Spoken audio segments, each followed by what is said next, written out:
Is man's best friend the planet's enemy? There's been an ongoing debate about whether owning a pet is as polluting as owning a car. Let's get down to the truth behind this.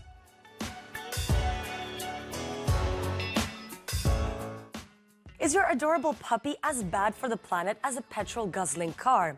While the precise carbon paw print of our furry friends is still a source of debate, one thing is clear: cats and dogs do have an impact on the planet. How? Well, their diet is the biggest contributor to their carbon paw print, which requires energy, land, and water to produce. One of the most often cited studies was conducted by Gregory Oken, a geography professor at UCLA.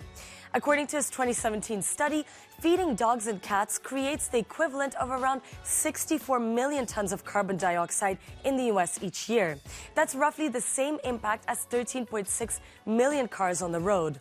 However, multiple scientists have expressed doubts these findings are accurate.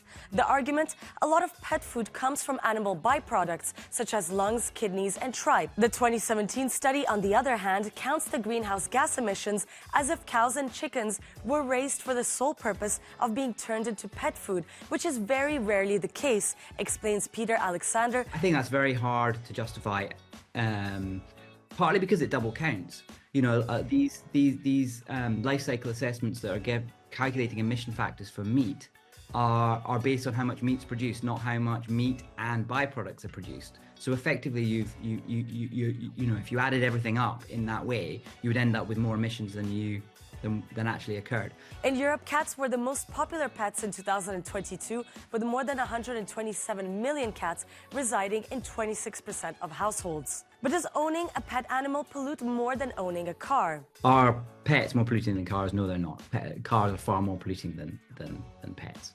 I would suggest for an average UK petrol car, you could, the equivalent of owning that 10-kilogram dog for a year would be to drive about 1,400 miles or 2,000 kilometers, which is roughly 20% of the average distance that people drive in the UK.